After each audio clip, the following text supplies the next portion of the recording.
The honourable member Renfrew, Nipissing, Pembroke. Hear, hear.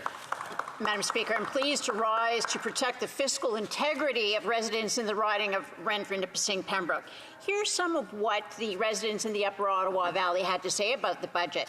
Paula from Westmeath wrote, "I'd like you to know that I do not support this federal budget. It's time to cut spending, not increase debt. The NDP leader has shored up this unpopular government far too long past its expiration date with Canadian voters." Sean from Petawawa wrote, "I'm asking that you please push to change the budget to reduce the deficit, not increase taxes. They're already astronomical in Canada, and instead focus on items that will help improve Canada's productivity, which will help add tax revenue to the government without increasing taxation." Roger from Renfrew wrote, "After the Prime Minister's outrageous delaying of the election for a week so that his about-to-be-defeated cronies will get their fat cat pensions, now the taxpayers are assaulted again with a ridiculous budget. The latest Liberal budget will impoverish Canadians for generations. Will you please do everything possible to stop them from spending taxpayer money like a drunken sailor?" Doris from Golden Lake wrote, "I'm interested in seeing a balanced budget and way less debt. The debt needs to be brought down as soon as possible and as much as possible before our country goes bankrupt." Lucinda from Pembroke wrote, "Just a short note to let you know I do not support the Liberal budget. I don't know how any intelligent person thinks you can spend yourself out of debt. Really shows he has no concept of how ordinary, unspoiled, unprivileged people really live. Keep up your fight against such stupidity." Sally from Cobden wrote, "Canadians for generations to come should not be paying for the irresponsible spending of the out-of-touch Liberals. Neither should we be taxed on capital gains to the point where it becomes impossible to pass on the property and farms that we have worked on for all our lives to build up a future and a business to be carried on by our children. I consider it government thievery to pay for their terrible decisions. We certainly need a government capable of balancing the budget." Mr. Speaker, I think John from Burnston summed it up best when he simply wrote, "I want a government to have balanced budgets and little debt."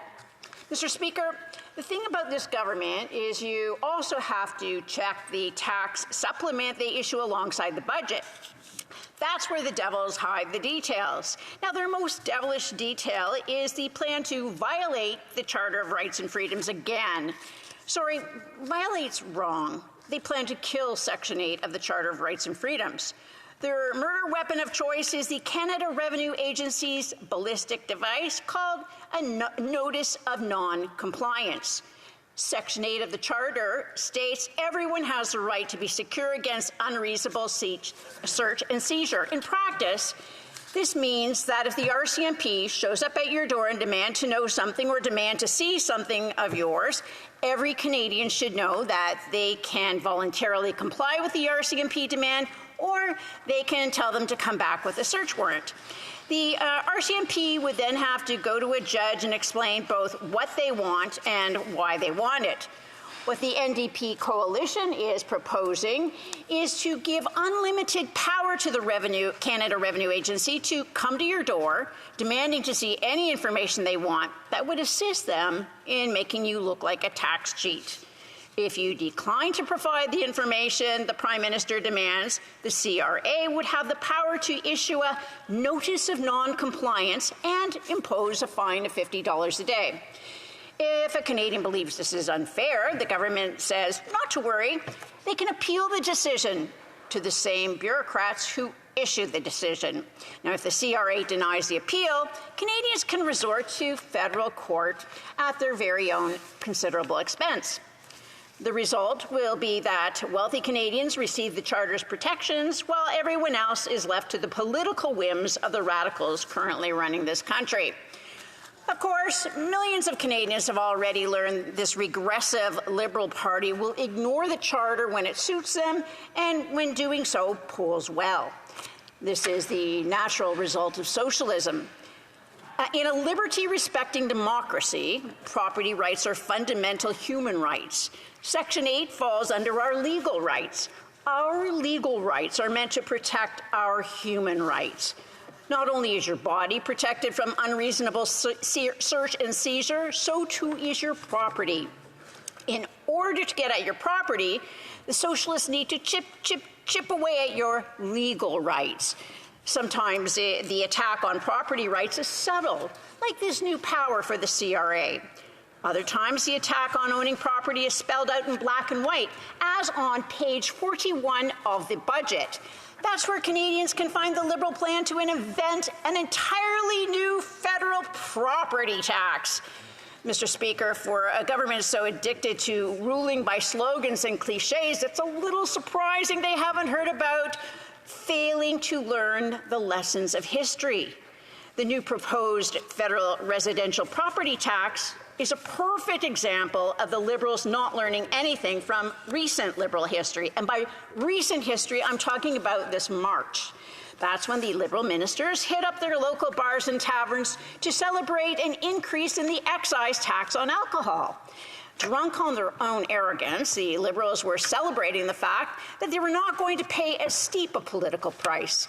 You see, the Liberals had put the excise tax on an automatic escalator in 2017, and instead of elected, accountable political leaders being in charge of federal taxes, the Prime Minister handed control over to fate and the inflation rate. Inflation soared thanks to government spending, so the tax on alcohol was set to match it.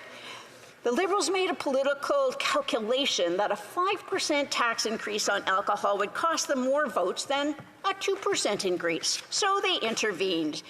Canadians might have hoped that this would be a lesson for the Liberals into the importance of maintaining control over tax rates, but that would require humility. Having learned nothing, the Liberals are now proposing a brand new federal property tax to be imposed on Canadians who own vacant land zoned residential. Unlike excise taxes on alcohol, the government will control the tax rate, but everything else will be controlled by municipalities and local politicians. And just as with the excise tax on alcohol, the decision over how much tax you pay or if you even have to pay this tax will be out of the Liberals' control. The difference is that no person controls the rate of inflation, though some can influence it more than others. Whether or not your vacant property is zoned residential is a different story. That's decided by a small group of local politicians. The Liberals believe this will incentivize the construction of housing, but they don't know that for sure. What it will do is incentivize lobbying. The well-connected and privileged will lobby their councils to rezone their vacant lands to avoid tax until they're ready to develop it or sell it.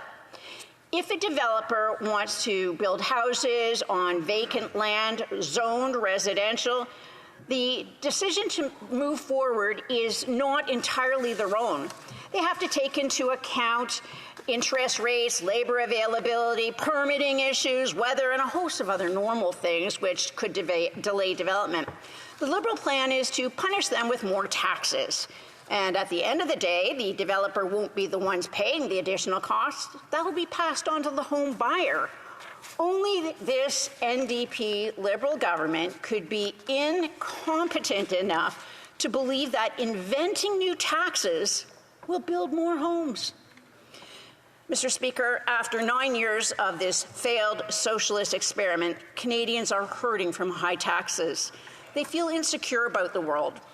While European leaders are preparing their citizens for the worst case and building up their armed forces, our socialist coalition is busy accusing Canadians of being tax cheats. They're chipping away at our legal rights while taxing and confiscating our property. Under this Liberal NDP government, they've maxed the tax, fueled the crime, and doubled the rent. Only common sense Conservatives will axe the tax, stop the crime, and build more homes. And we'll fix the budget.